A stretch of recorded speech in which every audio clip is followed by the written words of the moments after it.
Hey, look there.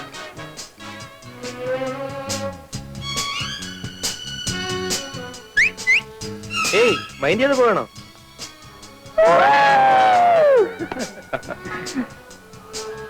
Babu ഒന്ന് ക്ലാസ്സിൽ പോകണല്ലേ? എടോ, അവിടെ ഇരുന്ന് പഠിക്കുന്നതിനേക്കാൾ എത്രയോ കൂടുതൽ കാര്യങ്ങൾ ഇവിടെ ഇരുന്ന് പഠിക്കാം. താൻ പോയിക്കോ.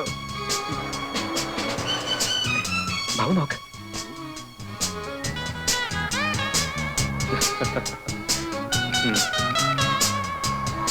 കണ്ടില്ലേ, ഇവളാണ് എന്റെ വരയിൽ വീഴാത്ത പാർട്ടി. തനിക്കതിന് വരയിൽ വീണ പോരല്ലോ, കൊണ്ടുപോകണ്ടേ എങ്ങോട്ടെങ്കിലും? അല്ലാതെ ചുമ്മാ പ്രേമിച്ചാണ് എന്നിട്ട് നട കാര്യം. വീഴുന്നാണെ കൊത്തുക, കൊത്തി കാര്യം കഴിഞ്ഞാൽ ദൈവം പോലും അറിയാതെ തല ഊരുക. അതാ എന്റെ പ്രിൻസിപ്പിൾ. ഇന്നലെ ഉണ്ടല്ലേ, ഇന്നലെ ഇവിടെ മ്യൂസിക് നൈറ്റ്.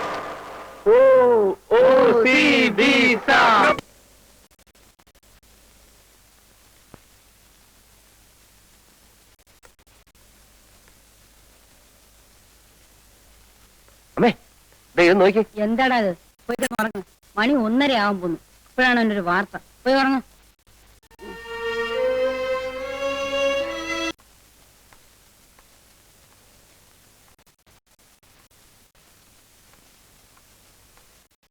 ഞാൻ ചെയ്ത തെറ്റെന്താണെന്ന് പറയൂ. നമ്മുടെ സ്റ്റാറ്റസിന് ചേരാത്ത ഒരു ജോലിക്ക് നീ പോകുന്നത് ഞങ്ങൾക്ക് ഇഷ്ടമല്ല. അത് തന്നെ. ജോലി ചെയ്യുന്നതുകൊണ്ട് അഭിമാനത്തിന് ഒരു കുറവും വരില്ല. അച്ഛാ, നിനക്കല്ലല്ലോ അഭിമാനക്കുറവ്, ഞങ്ങൾക്കല്ലേ. പറഞ്ഞിരിക്കുന്നത് എന്താണെന്ന് അറിയാമോ? ഭാരതത്തിന്റെ ആത്മാവ് കലക്കണമെങ്കിൽ നിങ്ങൾ ഗ്രാമങ്ങളിലേക്ക് പോകൂ എന്നാണ്. എന്ന് വെച്ച് നീ ഒരു ഗ്രാമസേവനായിട്ട് കിടന്ന് അലയേണ്ട വല്ല കാര്യവും നമുക്കുണ്ടോ? റെക്കമെൻഡേഷനിൽ എനിക്ക് ജോലി ആവശ്യമില്ല അച്ഛാ. അതുകൊണ്ടാണ് ജോലി കിട്ടാവുന്ന കോഴ്സുകൾക്കൊക്കെ ഞാൻ ചേർന്നത്. നേരായ മാർഗത്തിലൂടെ നീങ്ങാനാണ് എനിക്കിഷ്ടം. ചേട്ടന്റെ ശമ്പളം എത്രയെന്ന് കേട്ടോ മമ്മി? എനിക്കാണെങ്കിൽ 2 സിനിമയും കണ്ട് ഫ്രണ്ട്സിന്റെ ഒപ്പം കാപ്പിയും കുടിച്ച് പോരാനുള്ള കാശേ ഉള്ളൂ. ബാബു,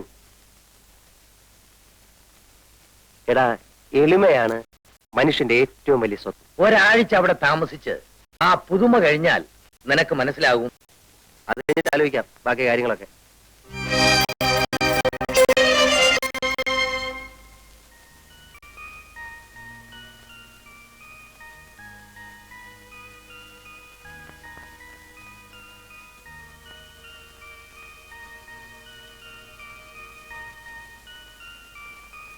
മണിക്കുളങ്ങര വില്ലേജ്.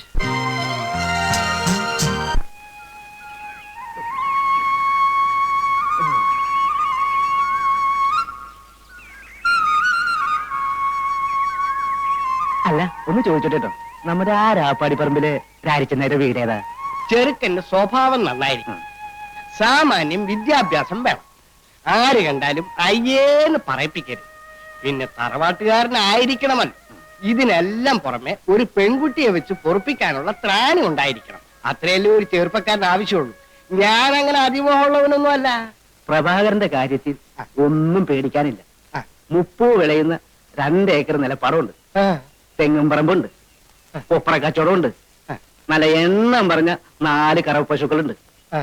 ഇതിൽ കൂടുതൽ രാരിച്ചെന്നാരുടെ മകൾക്ക് നല്ലൊരു ബന്ധം കിട്ടാനില്ല.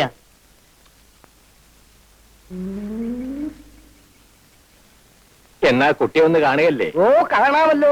മോളെ സുമതി,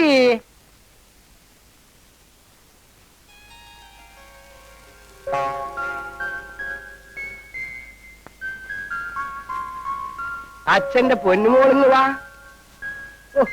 ഇവളുടെ ഒരു കാര്യം, ആള് പീക്കിരിയാണെങ്കിലും അവളുടെ ഒരു നാളം കണ്ടില്ലേ? ഇതാണ് എന്റെ ഏറ്റവും ഒടുവിലത്തെ ലാസ്റ്റ്. സുശീലേ, ഇനി മോളിന്ന് വാ. വാ, അച്ഛന്റെ തങ്കക്കട്ടി ഇന്ന് വാ. ഇവളാണ് ഇതിന് നേരെ മൂത്തത്. സുഷ്മേ, വരും വരും വരും. സുഷമ, സുഗു, സുധാകരൻ. ഇത് ഇതിന്റെ മേലെ ഇത്, ഇതിന്റെ മേലെ ഇത്, ഇതിന്റെ മേലെ ഇത്. അല്ല, പ്രധാനപ്പെട്ട ആളെ ഇങ്ങോട്ട് കണ്ടില്ലല്ലോ. അതല്ലേ വിളിക്കാൻ പോകുന്നത്. ലക്ഷ്മിയേ,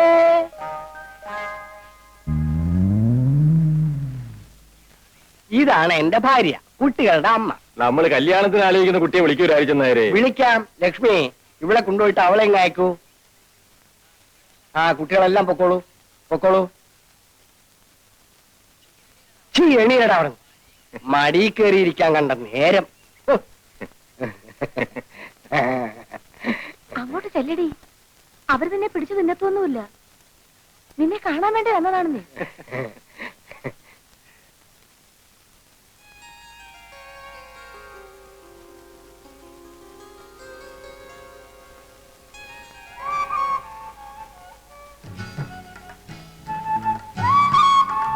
ദാ ഇതാണ് രാധ. മോളെ ഇതാണ് അല്ല ദേ ഇതാണ് പ്രഭാകരൻ. നോക്ക്. ആ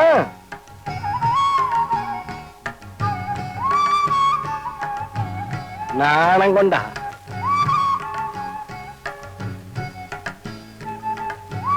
അപ്പോ കുട്ടി ഞങ്ങൾക്ക് ഇഷ്ടപ്പെട്ടു. ഓ ഇനി തീയതിയെല്ലാം നിശ്ചയിച്ച് ഞങ്ങൾ ഇങ്ങോട്ട് വരാം. ശരി. എന്നാ നമുക്കിറങ്ങാം.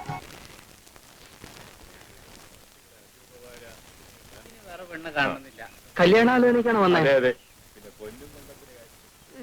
എടി അവൻ എന്താ ഒരു കുറവ്? അഴകില്ലേ, ആരോഗ്യമില്ലേ, 2 ഏക്കർ നിലം, 1 തെങ്ങും പുരയിടം, നല്ല വില നടത്തുന്ന ഒരു കൊപ്ര കച്ചവടം, ഇതൊന്നും നിന്റെ കണ്ണിന് പിടിക്കുന്നില്ലല്ലേ? അപ്പൊ പശുവും തൊഴുത്തുവോ? ആ അത് വേറെ. എനിക്ക് വേണ്ടെന്ന് വെച്ചാ വേണ്ട. 1ഉം 2ഉം അല്ല, 26ാമത്തെ ആലോചനയായത്. ഇതും നിനക്ക് വേണ്ടാന്ന് വെച്ചാ പച്ചവെള്ളം ഞാൻ തരത്തില്ല. ഹ. എന്റെ ലക്ഷ്മിക്കുട്ടി, നീ കിടന്ന് തിളയ്ക്കാതെ. 8ഉം പൊട്ടും തിരിയാത്ത കൊച്ചിനോട് വർത്താനം പറയുന്ന രീതിയാണത്. എന്റെ മോളോട് ഞാൻ പറയാം. അച്ഛന്റെ മോളെ, മോള് ആ പയ്യനെ ശരിക്കും കണ്ടോ? നല്ല സിനിമാ നടനെ പോലെ ഇരിപ്പില്ലേ? ആരെ പോലെ ആയാലും എനിക്ക് വേണ്ട. എന്റെ മോളെ, നീ ഇങ്ങനെ വാശി പിടിച്ചാൽ അച്ഛൻ ചങ്ക് പൊട്ടി ചത്തുപോകും. നിനക്കിടയിലില്ലേ 3-4 കൊച്ചുങ്ങള്? നിങ്ങൾ ഇങ്ങനെ ഇരുന്ന് പുന്നാരം പറഞ്ഞിട്ട് അവള് തലയെ കയറുന്നത്. വല്ലവരുമായിട്ട് പ്രേമോ കുന്തോണ്ടെങ്കിൽ മനസ്സിലാക്കാം. വരുന്ന ഒരുത്തനെ അവൾക്ക് പിടിക്കൂല. എടി സത്യം പറ, നിന്റെ ഉള്ളിലിരിപ്പ് എന്താ? കല്യാണച്ചക്കൻ പട്ടണത്തിൽ നിന്ന് വരണം. ഏ? ചേച്ചി പട്ടണത്തിലേക്ക് കൊണ്ടുപോകണം. ഏ? ചെക്കൻ പാന്റ് ഷർട്ട് ഇടണം, ഇംഗ്ലീഷ് പറയണം, ഏ? പരിഷ്കാരം വേണം, ഏ? സിഗരറ്റ് വലിക്കണം. പട്ടണത്തിൽ പോണം, ഇംഗ്ലീഷ് പഠിക്കണം, നിന്റെ അമ്മയുടെ തല വേണം. ഓടാവുന്നു. എടാ, ഇതിന്റെ ഇടയ്ക്ക് ആ പീക്രാന്തി ഉണ്ടല്ലോ.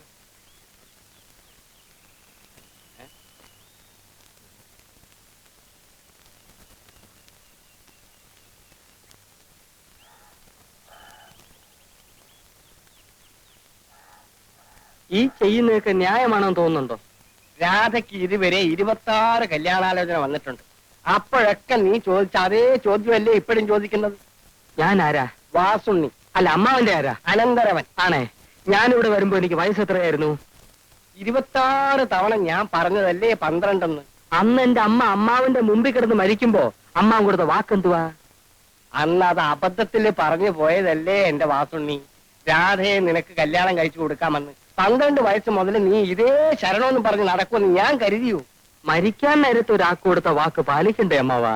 എടാ വാസുണ്ണി, എന്റെ സഹോദരി, നിന്റെ അമ്മ മനസമാധാനത്തോടുകൂടി മരിച്ചോട്ടെ എന്ന് വിചാരിച്ച് ഞാൻ അന്ന് ഒരു ഭംഗി വാക്ക് പറഞ്ഞു പോയി. എന്നാൽ എന്റെ അമ്മയ്ക്ക് മനസ്സമാധാനം കിട്ടിയിട്ടില്ല. അത് നിനക്ക് എങ്ങനെ അറിയാം? എന്റെ അമ്മയുടെ ആത്മാവ് കരഞ്ഞുകൊണ്ട് ഇവിടെ എല്ലാം ചുറ്റി കറങ്ങുന്നുണ്ട്.